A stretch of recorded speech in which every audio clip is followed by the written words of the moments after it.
மாபெரும் செயல் வீரர் கூட்டத்தில் தலைவர் அனுமதியோடு இந்த நல்ல நிகழ்ச்சியை துவங்கி வைக்கிற நல்ல வாய்ப்பை தந்தமைக்கு கோடான கோடி நன்றி மலர்களை அவருக்கு நான் தெரிவித்துக் கொள்கிறேன்.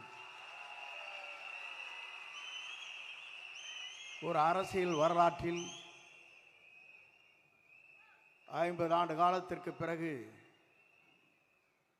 ஒரு புதிய முகத்தை எதிர்கால தமிழகத்தை ஆளப்போகிற வெற்றி கழகத்துடைய தலைவருடைய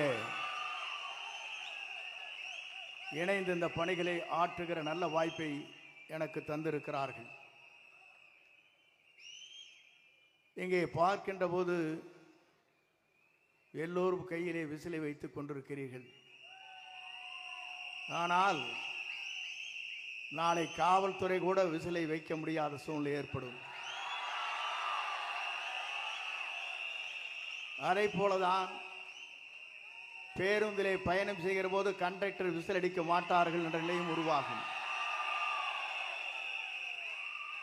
ஏன் இதை சொல்லுகிறேன் என்று சொன்னால்,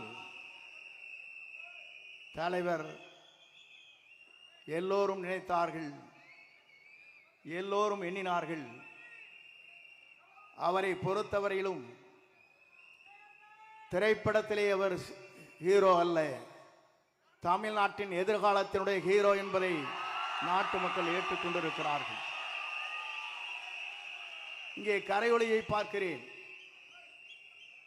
2 நாட்களுக்கு முன்னாலே நிகழ்ச்சி நடைபெற்றது. அங்கே பார்க்கின்ற போது 1000 ரூபாய் ஒரு ஆளுக்கு. தொலைதூரத்திலே வந்த தாய்மார்கள் தூங்கிக் கொண்டிருந்தார்கள். இவர் வீரமாக பேசினார்கள். திராவிட முன்னேற்ற கழகத்தை வீழ்த்துவோம் என்று குரல் கொடுத்தார்கள். ஒருத்தர் கைதட்டல. ஆனால் திராவிட முன்னேற்ற கழகத்தை வீழ்த்தக்கூடிய ஒரே தளபதி நம்முடைய தளபதி தான்.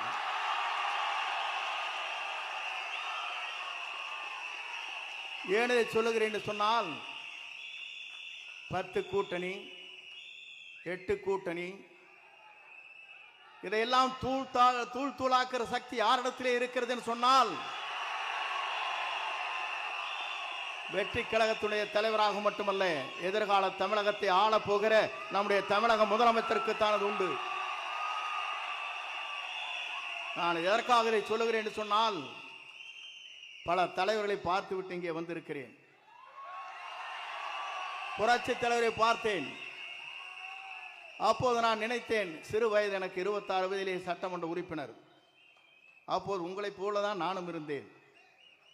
ஆனால் நம்முடைய தலைவரோடு இணைந்ததற்கு பிறகு எங்கு சென்றாலும் உங்களை பார்க்கின்ற போது ஆள் விட்டா போதுமப்பா, போட்டு முதிச்சு முடிதுறா. நீங்கள் ஒரு பக்கம் செல்ஃபி எடுக்கிறாங்க, ஒரு பக்கம் திருப்புறாங்க, ஒரு பக்கம் மாட்டுறாங்க. பெண்கள் அதற்கு மேலே ஓடி வந்து படம் எடுக்கிற காட்சியும் நான் பார்த்தேன். இது இந்திய வரலாற்றில் யாருக்குமே இல்லாத ஒரு புகழ் இவருக்கு இருக்கிறது என்ற வரலாறு இங்கே படைக்கப்பட்டிருக்கிறது. நான் அதை சொல்வதற்கு காரணம், நம்முடைய நோக்கம் தமிழ்நாட்டு மக்களை வாழ வைப்பதற்கு. ஏறத்தாழ 1000 கோடி ரூபாய் வருவாயை வேண்டியதில்லை என்று சொல்லிவிட்டு மக்களை காப்பதற்காக ஒரு தலைவர் இங்கே வந்திருக்கிறார் என்று சொன்னால், இந்த தலைவருடைய ஆற்றலும் சிந்தனையும் தொலைநோக்கு பார்வையும் மக்கள் கூர்ந்து கவனித்துக் கொண்டிருக்கிறார்கள். நான் அதை சொல்வதற்கு காரணம், பல இடங்களுக்கு செல்வேன். செல்லுகிற போது சொல்வார்கள், இங்கே எந்த வீட்டை எடுத்துக்கொண்டாலும் நமக்கு தான் ஓட்டு. திமுக கார வீட்டில் கேட்டாலும் நமக்கு தாங்கிறாங்க. வேற கட்சி ஆரை கேட்டாலும் நமக்கு தான் ஓட்டுங்கிறாங்க. எந்த கட்சியை கேட்டாலும் அவருக்கு ஓட்டு போடுவாங்க, நாங்கள் மட்டும் தளபதிக்கு தான் ஓட்டு போடுவோங்கிறாங்க. இது ஒரு அதிசயம் எங்கே இருக்கிறது என்று சொன்னால், இந்தியாவிலே இருக்கின்ற அத்தனை பேரும் கூர்ந்து கவனித்துக் கொண்டிருக்கிறார்கள். நான் ஒன்றை சொல்ல விரும்புகிறேன். டெல்லி இருப்பவர்கள் விமானத்தில் இங்கே சென்னைக்கு வருகிறார்கள். டெல்லியில் இருக்கிற இங்கே இருக்கிற துரித ரயிலில் இங்கே சென்னைக்கு வர முடியும், காரிலும் வர முடியும்.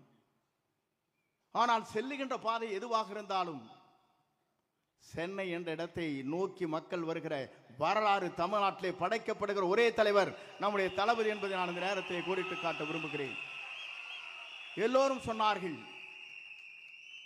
இஸ்லாமிய பெருமக்கள் சொல்வார்கள், இறைவனிடம் கையேந்துங்கள், அவனை இல்லை என்று சொல்வதாக. இந்து மதம் சொல்லும், கேட்பதை கொடுப்பவனை கிஸ்ஸா கிஸ்ஸா என்று சொல்லும். அதே போல கிறிஸ்தவ மதத்தை சார்ந்தவர் சொல்வார்கள், தட்டுங்கள் திறக்கப்படும், கேளுங்கள் கொடுக்கப்படும் என்று சொல்வார்கள். ஆனால் கேட்காமலே கொடுக்கக்கூடிய ஒரு தலைவர் தமிழ்நாட்டில் இனி தோன்ற போகிறார். அவர்தான் தமிழ் மண்ணிலே முதலமைச்சராக வரப்போகிறார். அந்த வரலாறு படைக்கிற காலம்தான். எல்லோரும் நினைத்தார்கள் 10 கட்சியின் கூட்டணி அசைத்து விட முடியுமா நினைக்கிறார்கள். எல்லோரும் ஆடி போய் நிற்கிறார்கள். ஏனென்று சொன்னால் ஒருவர் புதிதாக தோன்றி இருக்கிறார். அந்த இரு கட்சியிலும் இருக்கின்ற தலைவர்களே அல்ல. ஏனென்று சொன்னால் தலைமை என்பது வேறு. ஆனால் இன்று இருக்கிற தலைமை ஆடி போய் நிற்கிறது. எப்போது இவர் வெளிவந்தாலும் சரி, இவரை தமிழ்நாட்டு மக்கள் முதலமைச்சர் ஆக்கியே தீர்வோம் என்ற சூழலை ஏற்று பணியாற்றி கொண்டிருக்கிறார்கள். இங்கே வந்திருக்கிற செயல் வீரர்களுக்கு தெரியும், எல்லோருக்கும் தெரியும், நாட்டு மக்களுக்கு தெரியும்.